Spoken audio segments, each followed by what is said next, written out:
The formal ending of the Cold War between the West and the Eastern Bloc in July 1990 served to reduce tension in Europe.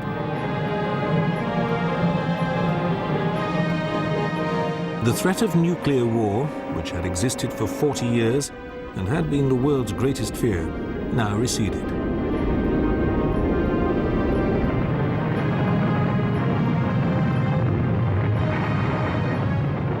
But within a month of the Cold War's end, a crisis blew up which was to severely test the resolve of the new world order to police itself.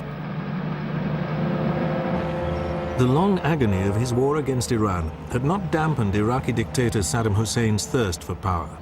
In the early morning of the 2nd of August 1990, Iraq invaded her small southern neighbor, Kuwait.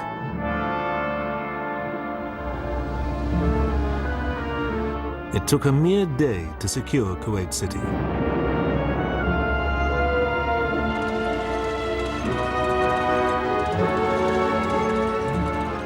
One reason for Saddam's sudden attack was Kuwait's refusal to renegotiate a large loan she made to Iraq during her long war with Iran in the 1980s. He also resented the fact that high Kuwaiti oil production was keeping prices too low, and that Kuwait was drilling in a disputed oil field on the border.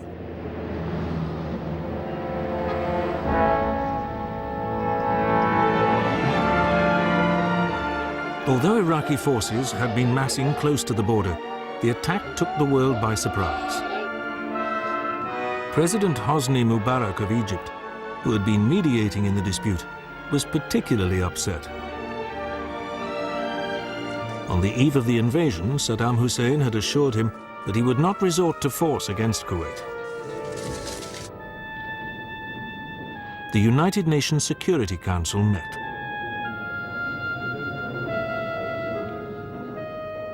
It condemned the invasion and demanded an immediate Iraqi withdrawal.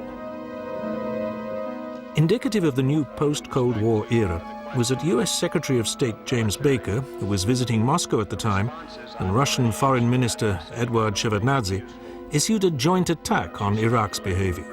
This was something that would have been unheard of a few years earlier. British Prime Minister Margaret Thatcher was also visiting US President George Bush in Aspen, Colorado.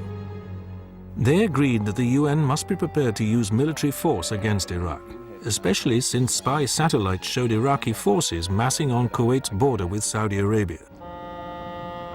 In spite of Western-style opulence, the Saudis are very religious and hesitated to allow non-Muslim forces into their country.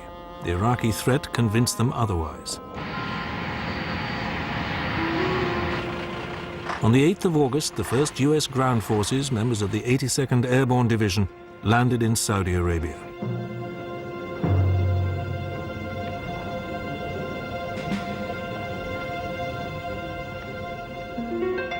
Two days earlier, the Arab League had voted to also send troops to Saudi Arabia, and these too arrived quickly.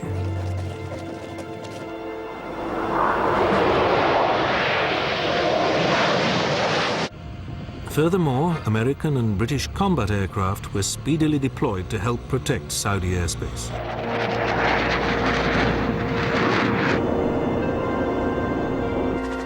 The British already had warships in the Gulf, the Al-Miller Patrol, which had been set up to protect merchant vessels during the Iran-Iraq War. The Americans too had warships on station, and these were quickly reinforced by the carriers Eisenhower and, seen here, Independence.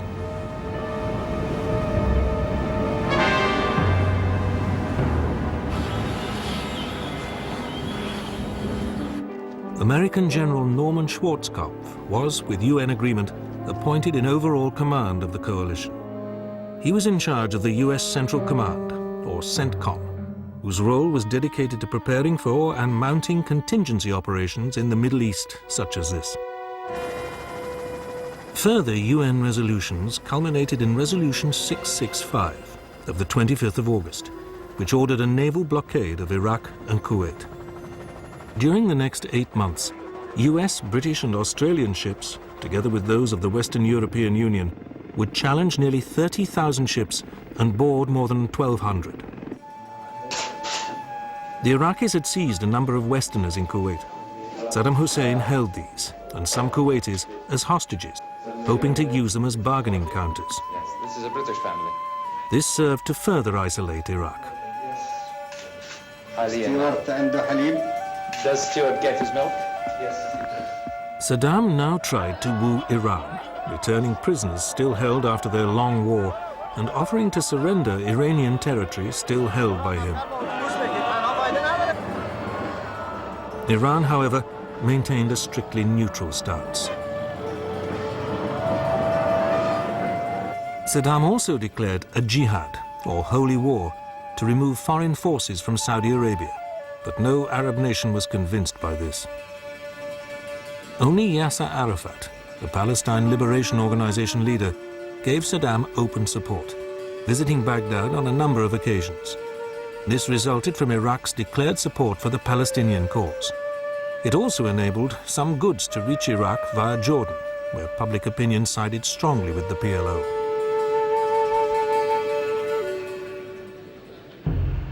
Coalition priority still remained the defense of Saudi Arabia.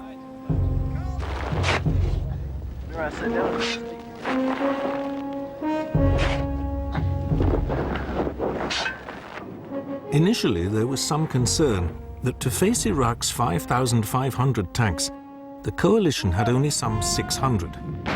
These were largely obsolescent American-built M60s, armed with 105mm guns. Matters did improve, especially with the arrival of the 24th Mechanized Infantry Division, which boasted 200 of America's most modern tank, the M1 Abrams. The French contributed what eventually became the Daguet Light Division of tough foreign legionnaires and Marines. The British sent from Germany the 7th Armoured Brigade, whose desert rat symbol harkened back to their illustrious forebears who had fought in the North African desert during the Second World War. Its Challenger tanks were another welcome boost. NATO also gave full support, but its charter prevented it from deploying outside Europe. Nevertheless, Turkey, as a NATO member, did provide air bases from which coalition aircraft could operate against Iraq from the north. Many other nations from all over the world, including African and Asian, also gave help to the coalition. One of the coalition's greatest fears was that Iraq would use chemical weapons, as she had done against her Kurdish minority and the Iranians. Chemical training thus assumed a high priority. As autumn 1990 wore on, efforts continued to find a peaceful solution. In September, both President Bush and Saddam Hussein addressed each other's nations on television, but without success. King Hussein of Jordan tried an initiative in October, which also failed. Iraqi Foreign Minister Tariq Aziz laid down preconditions for a withdrawal from Kuwait, which were unacceptable to the coalition. By the end of October 1990, it had become apparent to General Schwarzkopf and his fellow commander, Saudi Prince Khalid bin Sultan, that the threat of an Iraqi invasion of Saudi Arabia had receded, but the Iraqi presence still had to be removed from Kuwait. Economic sanctions on Iraq were not having the required effect, and her people remained defiant. It was time to begin planning offensive action.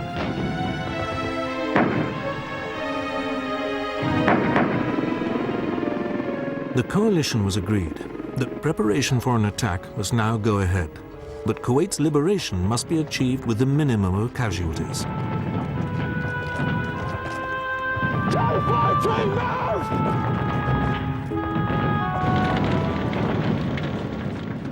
The US people had so far been supportive, but were not prepared for a repeat of Vietnam, with its high cost in American lives. Such force must therefore be gathered to ensure that any attack into Kuwait was short, sharp, and decisive. But only the United Nations Security Council could sanction offensive action. At the end of November, in spite of initial opposition by some members, Iraq was given a deadline of the 15th of January to withdraw all her forces from Kuwait or face the military consequences. In order to ensure a quick victory, should force become necessary, the coalition's strength needed to be much increased, and so the US 7th Corps, with an additional 1,500 tanks, was deployed from Germany, as was an additional British armoured brigade. Furthermore, many US reservists were mobilized.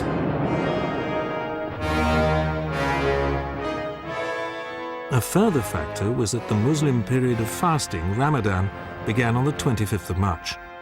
Early March usually witnessed rain and sandstorms. Therefore, Kuwait's liberation had to be completed by the end of February. The coalition could strike into Kuwait in one of three ways: a direct attack across the border from Saudi Arabia, an amphibious landing by US Marines on the Kuwait coast, or a thrust across the Saudi-Iraq border, which would then swing eastwards into Kuwait. The Iraqis had, however, extensively fortified the southern Kuwaiti border, as well as the coast. They had also laid numerous mines offshore. The coalition planners therefore recommended the third option, especially since the Iraqis had done little to strengthen their defenses on their Saudi border. During the autumn, a number of distinguished political figures, including American Senator Jesse Jackson, flew to Baghdad to ask for the release of the hostages. While their visits were not officially sanctioned by their governments, Saddam Hussein did relent in early December and released the Western hostages. UN Secretary-General Javier Perez de Cuellar, US Secretary of State Baker, and Russian Foreign Minister Shevardnadze continued to search for a peaceful solution, but in vain. The 15th of January deadline for the Iraqi withdrawal passed, and the world tensed itself. It did not have long to wait. Very early on the 17th of January 1991, F-117A stealth fighter bombers took off for Iraq.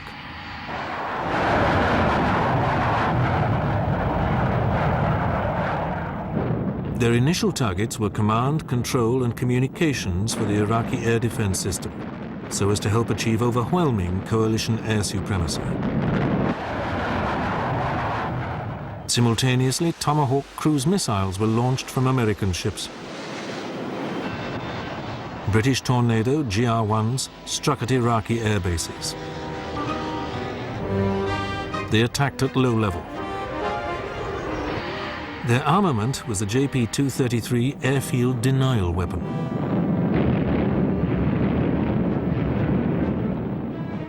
But the Tornado suffered damage from guns and missiles, and 7 were shot down during the first 8 days of the war.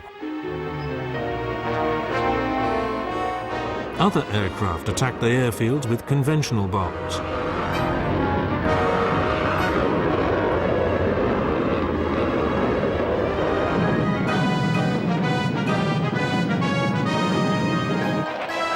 Coalition fighters watched out for the Iraqi Air Force, which included state-of-the-art Soviet-built MiG-29s.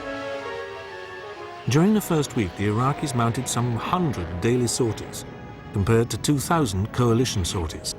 Some 17 Iraqi aircraft were shot down at no cost to the Allies. Iraqi sorties tailed off, and the coalition began to attack the hardened shelters in which they housed their aircraft. Guided weapons achieved several hits, forcing a large number of aircraft to seek sanctuary in Iraq.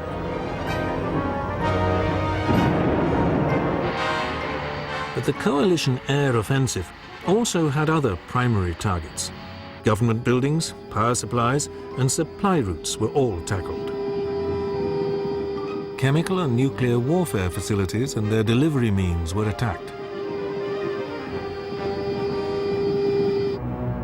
Scud missile sites in particular quickly became a priority target. On day 2 of the war, no less than 7 Scud missiles were fired at Tel Aviv and Haifa in Israel. 7 people were injured.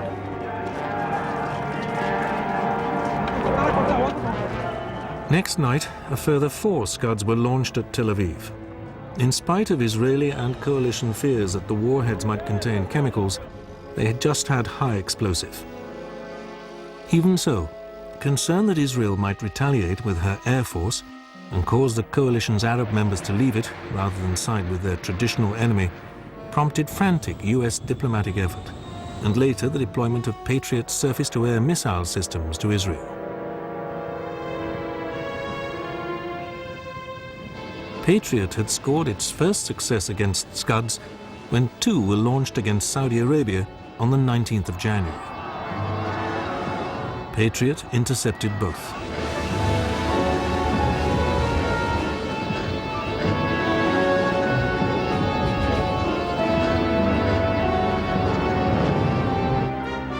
The Iraqis deployed an increasing number of mobile launchers. These were very difficult to locate, since it took only some 25 minutes to set up, launch the missile, and then withdraw.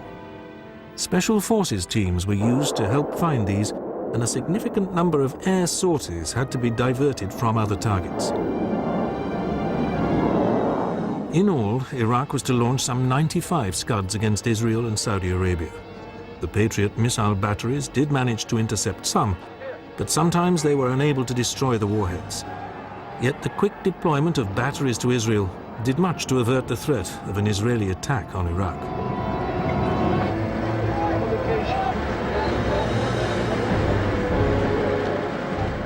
The only major casualties caused by a Scud attack were by one of the last launched, on the 25th of February 1991. A computer fault in one of the Patriot batteries allowed a Scud to strike a barracks in Daran, killing 29 US soldiers and wounding a further 100.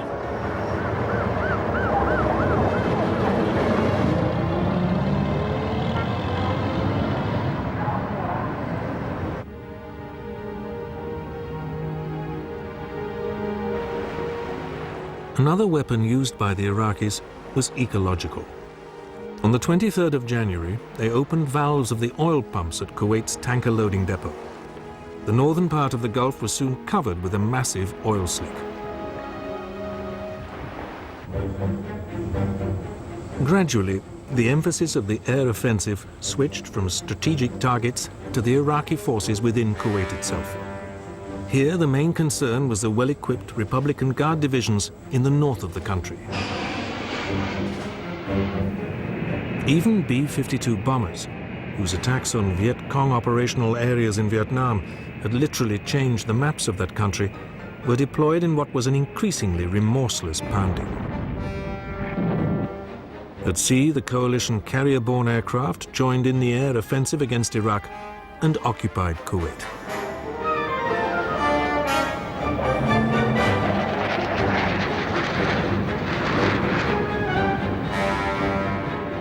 The veteran World War II US battleships Missouri, Wisconsin, New Jersey pounded the Iraqi coastal defenses in Kuwait with their 16-inch guns.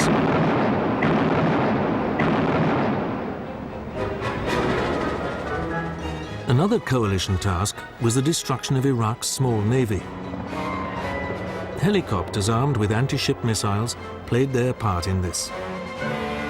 Operations also began to clear the northern Gulf waters of mines. Here it was the Royal Navy's plastic hull mine hunters which led the way.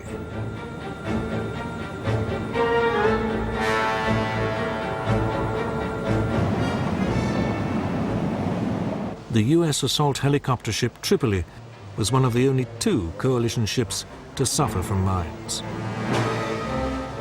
But there were also 17,000 US Marines afloat in the Gulf. During the second week of air operations, they carried out extensive amphibious landing rehearsals. These, however, were part of an elaborate deception plan. Having decided that the main thrust should come from the west across the Saudi-Iraq border, Schwarzkopf had been moving the bulk of his forces westwards. The final plan called for attacks across the Saudi-Kuwaiti border by US Marines and Arab forces. These forces would liberate Kuwait City. On the extreme left would be the US 18th Airborne Corps, including the French, who would thrust rapidly northwards in order to cut off Iraqi escape routes from Kuwait. The massive armoured punch of the US 7th Corps, with the British 1st Armoured Division under command, was to attack north and then swing east into Kuwait. The Iraqi forces would therefore be trapped and squeezed into submission. The Iraqis failed to detect the redeployment of forces. Such was the massive coalition air supremacy.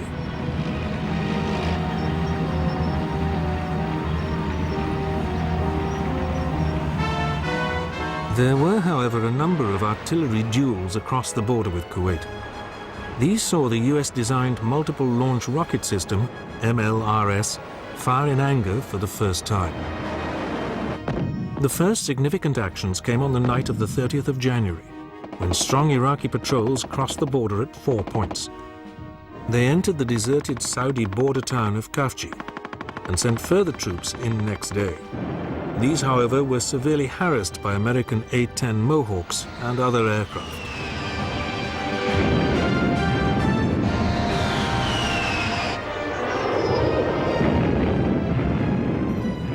The Saudi Army National Guard then mounted a counterattack. This drove the Iraqis out with heavy casualties. The main ground offensive was launched on the 24th of February, 1991.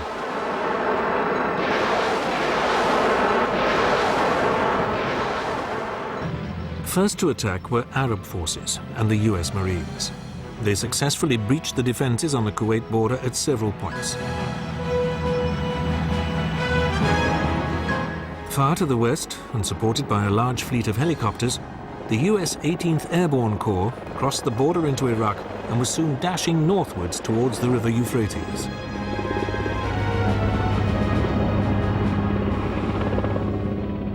The French guarded the open left flank.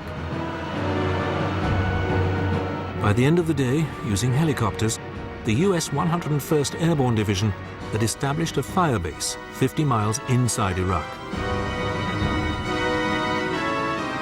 These initial successes enabled Schwarzkopf to bring forward the attack of 7th Corps.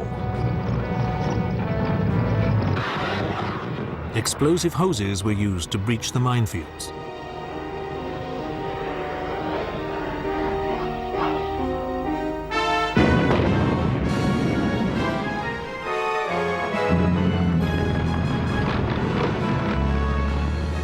By late afternoon, the American and British armor was pouring across the border into Iraq. Firepower overwhelmed Iraqi strongpoints. Excellent night vision equipment enabled the attacks to continue during the hours of darkness.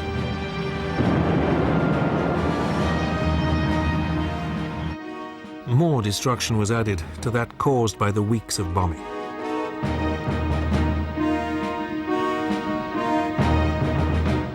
Demoralized Iraqi soldiers surrendered in scores, often without firing a shot. It had been a shattering experience for them.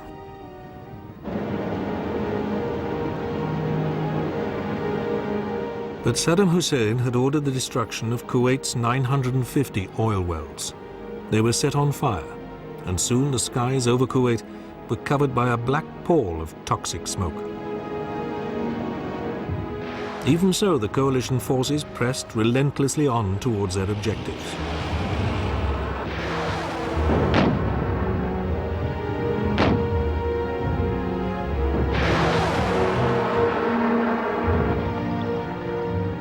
By the fourth day, the American 24th Mechanized Infantry Division was thrusting eastwards along the south bank of the Euphrates towards the Iraqi port of Basra.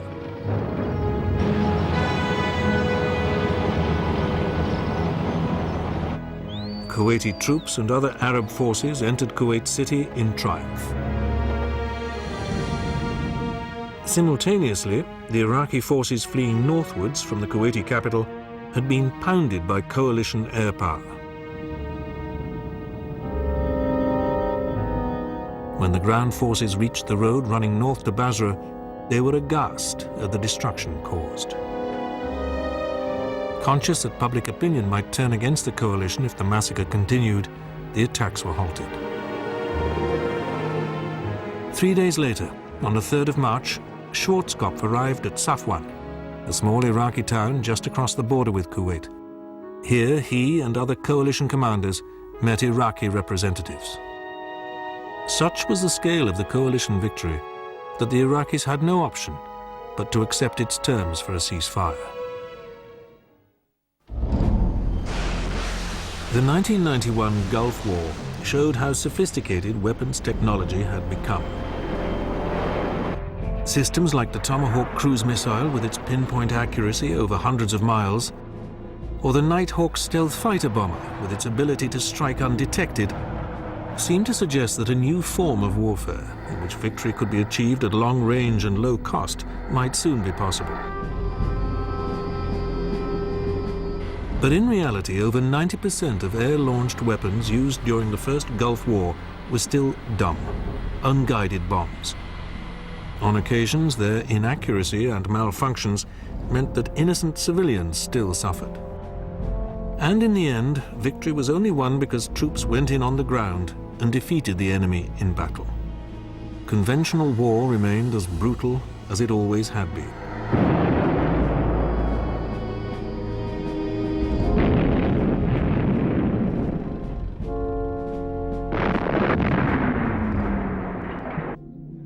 In the aftermath of the war, Saddam Hussein remained in power and brutally suppressed any opposition. To protect the Marsh Arabs in the south of Iraq and the Kurdish minority in the north, the UN established no-fly zones.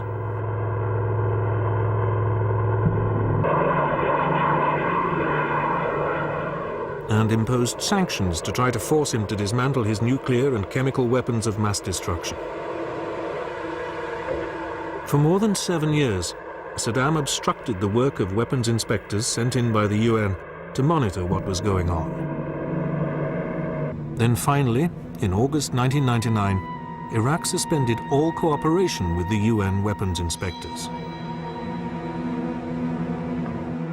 US President Bill Clinton ordered 4 days of airstrikes beginning on the 16th of December. But these had little impact on Saddam's regime.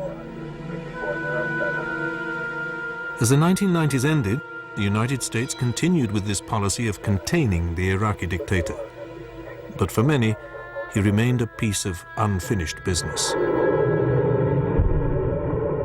Nevertheless, as the 20th century ended and a new millennium began, there were some encouraging developments. In South Africa, the transition from apartheid to a truly multiracial society saw much violence. But this ended in 1994, when in May, Nelson Mandela was elected as the country's first black president.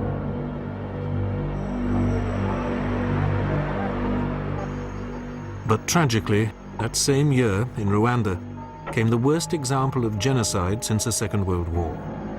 The majority Hutus massacred more than 800,000 of their ancient Tutsi rivals in less than 4 weeks.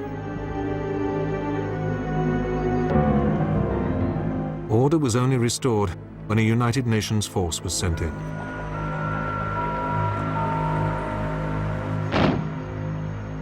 Similar interventions, usually under some sort of UN umbrella, were needed in other African states, as far apart as Sierra Leone and Somalia.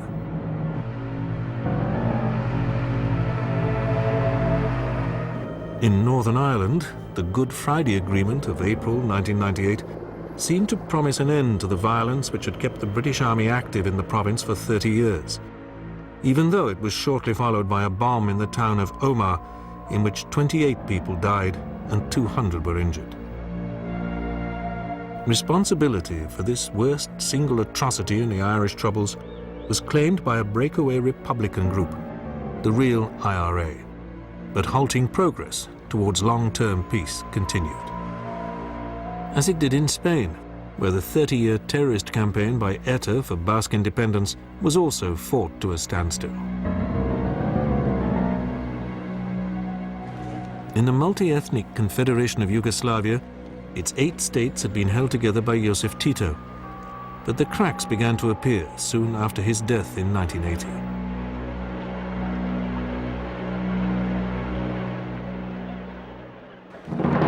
This was accelerated in 1987 when Slobodan Milosevic came to power in Serbia, the largest of the states. He was intent on establishing Serb dominance over the Balkans, and in 1991 most of the other states declared their independence. Violence swiftly erupted as Serbia attempted to prevent this. During the fighting, the ugly term ethnic cleansing became common, as intimidation and wholesale murder were used by all sides to drive minority groups out of certain regions. The UN sent in troops to separate the various groups and then to get humanitarian aid through.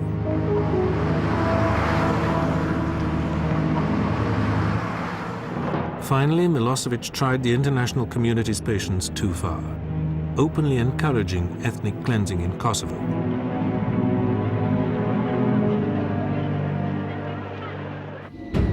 In 1999, NATO coordinated airstrikes.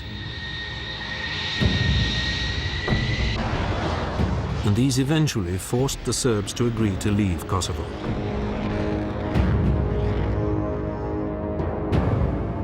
NATO forces advanced into the region, promising further retaliation if Milosevic attempted to wriggle out of his commitments. To the jeers of most of the population, the Serb army withdrew. And a year after this humiliation, Milosevic was overthrown, arrested, and sent for trial before an international war crimes tribunal which had been set up in The Hague. It seemed another encouraging portent for the new century, an old-style dictator brought to justice by international action. The breakup of the Soviet Empire at the end of 1991 also unleashed a renewed sense of nationalism and ethnic rivalry, which triggered many conflicts, particularly in the turbulent Caucasus. New states, such as Armenia and Azerbaijan, fought over border disputes, while ethnic minorities in Georgia tried to break away and form their own states. Russia itself became involved in a long-running attempt to prevent Chechnya breaking away. The struggle brought frequent terrorist atrocities by the Chechens in major Russian cities, which added to the sense of crisis in the country after the collapse of communism. Boris Yeltsin played a key role in establishing a democratic system, rallying popular support against an attempted coup by communist hardliners and becoming the first president of the new Russian Republic. But his attempts to introduce Western-style consumerism led to near anarchy and near bankruptcy. This economic collapse swiftly affected Russia's armed forces, with troops unpaid and equipment run down. The world faced not only the danger of a flood of weaponry to arm terrorists or unstable regimes, but the nightmare that nuclear weapons might also leak out.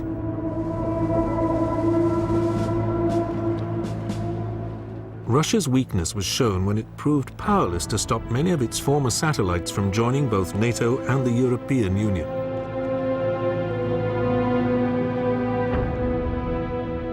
In 2000, Vladimir Putin, a former KGB operative, succeeded the increasingly erratic Yeltsin and began to reassert the government's authority.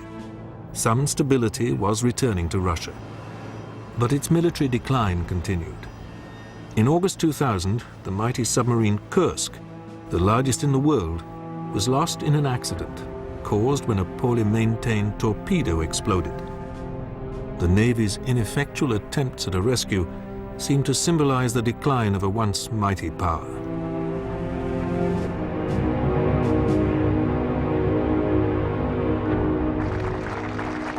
even in one of the century's oldest trouble spots, the auguries seemed good. On the 13th of September 1993, Yasser Arafat, president of the Palestine Liberation Organization, and Israeli Prime Minister Yitzhak Rabin shook hands on a draft agreement to provide for limited Palestinian autonomy. It seemed like a breakthrough. We say to you today, in a loud and a clear voice, enough of blood and tears. Enough! Rabin was murdered in November 1995 by Jewish extremists, but the work of finding a peaceful solution went on. But while there seemed to be progress in many areas towards creating a more stable world for the 21st century, other events happened which warned that a very different, much bleaker scenario might occur. In February 1993, a bomb exploded in a garage under the World Trade Center in New York. It was linked to Al-Qaeda, a shadowy network of Islamic terrorists set up by Osama bin Laden to fight the United States and Western values. Training camps were located, first in Somalia and then in Afghanistan. Over the next few years, Al-Qaeda was responsible for a number of other outrages directed against the US.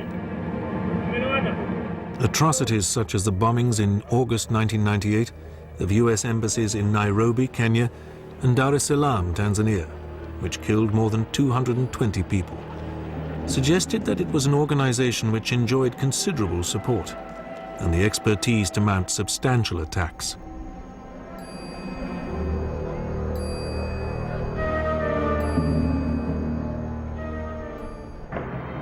On the 11th of September 2001, everything changed. Al-Qaeda operatives seized 4 airliners. 2 were flown into the Twin Towers of the World Trade Center in New York, collapsing both buildings and killing almost 3,000 people. 1 hit the Pentagon. The other, apparently on its way to the White House or Congress, crashed in Pennsylvania when passengers fought back.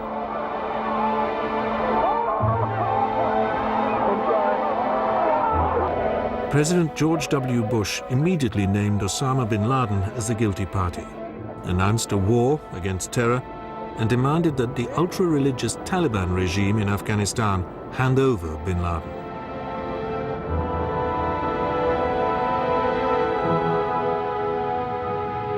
When the Taliban refused, the US used a skillful combination of diplomacy, special forces working with dissident elements inside the country, and massive but carefully targeted air power to overthrow the Taliban. By the 17th of November 2001, the capital, Kabul, had been taken, and a new regime was installed. But Taliban and Al-Qaeda resistance continued in the mountains bordering Pakistan. Bin Laden managed to slip into hiding, occasionally issuing messages urging further resistance to the US and its allies. On the 29th of January 2002, in his State of the Union speech, President Bush broadened his war on terror, calling Iraq, North Korea, and Iran an axis of evil. He authorized military planning to begin to topple Saddam Hussein. We have ever seen. It may include dramatic strikes visible on TV. Bush's main concern was that Saddam was rebuilding his weapons of mass destruction. But he also believed that Iraq was actively supporting terrorism in the Middle East, where halting moves towards a settlement of the hostility between Israel and the Palestinians had collapsed.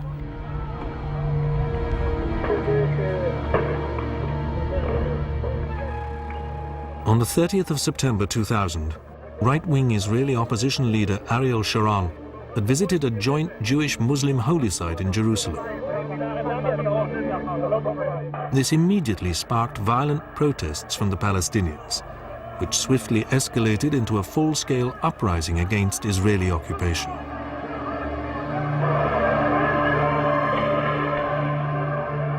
In February 2001, Sharon won the presidency by a landslide and introduced a tougher response to the Palestinian unrest, re-entering the Gaza Strip and launching airstrikes to kill Palestinian leaders. The Palestinians responded with suicide bombings against soft Israeli targets such as restaurants and buses. Saddam Hussein encouraged this by promising pensions for the families of all suicide bombers.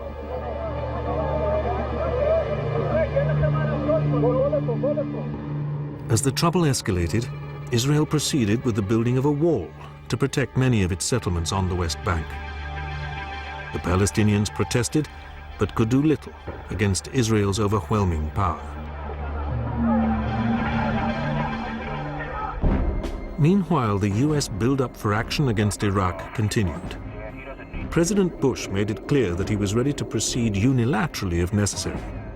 But Britain persuaded him that it was essential to try to get UN backing, if any sort of coalition was to be built up.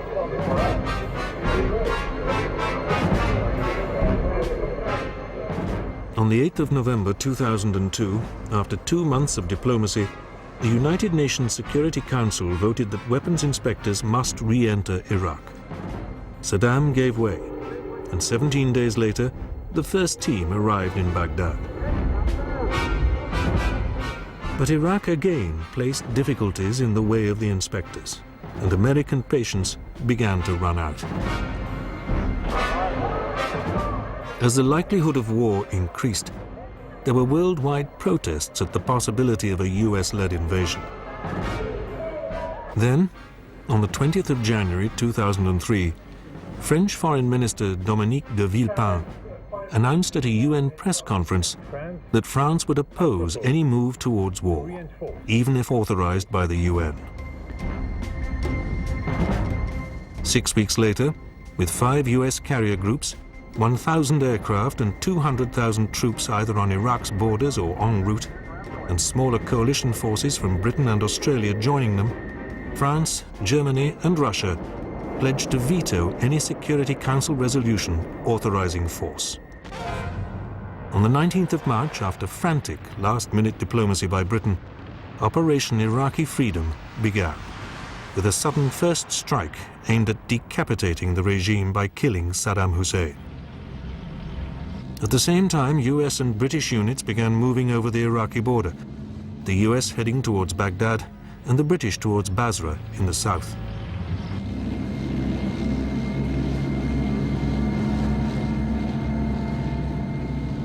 This sudden start to the war caught many military pundits off guard. They had anticipated a repeat of the first Gulf War, with a long air campaign to destroy Iraqi air defenses and command and control systems, and to pulverize its forces on the ground, accompanied by a further build-up of overwhelming force, followed by a massive invasion. What they had overlooked were the extraordinary advances in military technology which had taken place during the 1990s. Advances which the US planners knew would allow them to achieve much more with far less men or equipment. To the untutored eye, the forces deployed in the battle seemed to be using much the same equipment. Abrams and Challenger tanks, the same missiles and guns. The men on the ground looked much the same, as did the aircraft which were backing them up. What was not allowed for was the quantum leap in the number of smart weapons, both guided missiles and bombs, which were available to the coalition forces, and the accuracy that these could now achieve through their linkage with the global positioning system.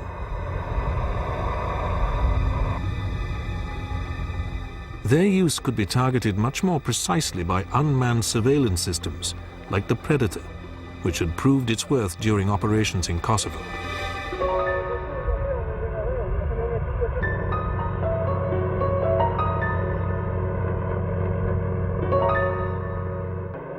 All of these were linked with a new generation of battlefield control systems, such as the US J-STARS. The progress of all units could be constantly monitored. Commanders and their combat units could be in almost instant communication, and their force could be applied much more precisely. Within 3 days, the US forces had advanced more than 150 miles towards Baghdad, while the British had surrounded Basra. But the coalition was not having it all its own way. The control which Saddam's regime exerted had been underestimated. There were no immediate risings against it, and die-hard Iraqi paramilitaries and Fedayeen irregulars loyal to Saddam Hussein put up surprisingly heavy resistance. Then the US troops advancing on Baghdad were delayed by appalling sandstorms. Some Western journalists began to predict a long, drawn-out fight for which the US was not prepared. But they swiftly had to eat their words when US forces reached the outskirts of Baghdad by the 1st of April and began probing attacks into the city, securing the international airport on the 4th. By the 9th, the city had been effectively captured, and US Marines helped a jubilant crowd topple a statue of Saddam Hussein.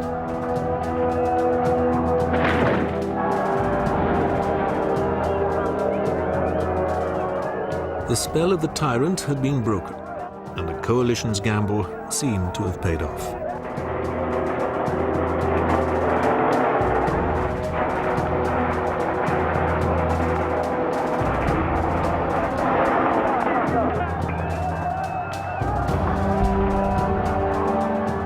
In the south, the British had occupied Basra, and by the 14th, all major cities, including Tikrit, Saddam Hussein's birthplace, were under coalition control.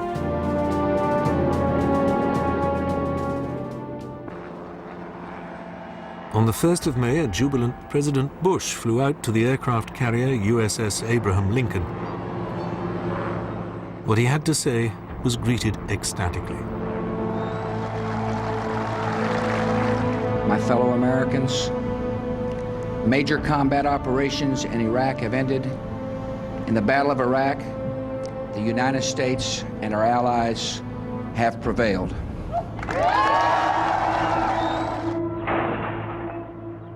But a year later, it had become clear that the peace was far from being won.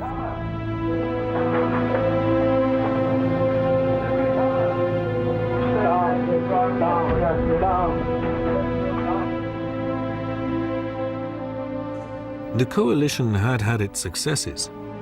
Roll the video, please. What you see here is a short clip of the hole where Saddam Hussein was found. This is the air vent and a fan, exhaust fan, that had been built into the hole to allow him to remain underground. This is Saddam as he was being given his... Saddam, who had promised to go down fighting to the end, was displayed to the public. But Osama bin Laden remained at large, still defiant and still urging revenge. And Al-Qaeda still had the resources to commit atrocities such as the bombings in Madrid on the 11th of March 2004, which killed more than 190 civilians. Western security services could see no prospect for an end to its threats of more violence on a worldwide scale, since the terrorists' unrealistic demands seemed to be impossible to satisfy. And nations braced themselves for further bloodshed.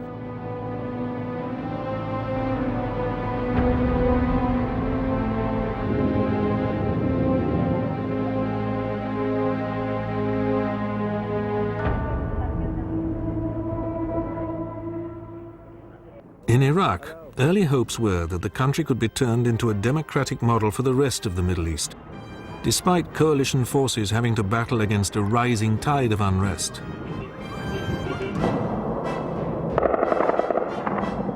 Guerrilla attacks by anti-American extremists were accompanied by tension between the various ethnic and religious groups in the country.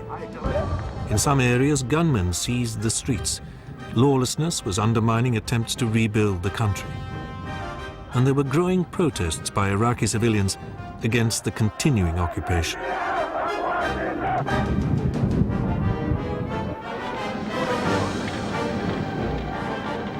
The US forces had been triumphantly successful in overthrowing Saddam Hussein. They had shown that the world's only superpower had a superbly equipped war-winning machine. But there were parallels with post-World War II Germany and Japan, which had taken several years to stabilize.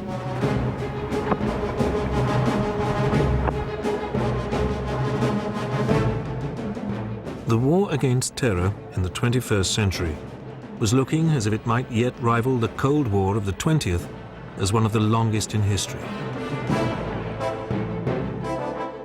The century of warfare had seen extraordinary technological advances in the way wars are fought.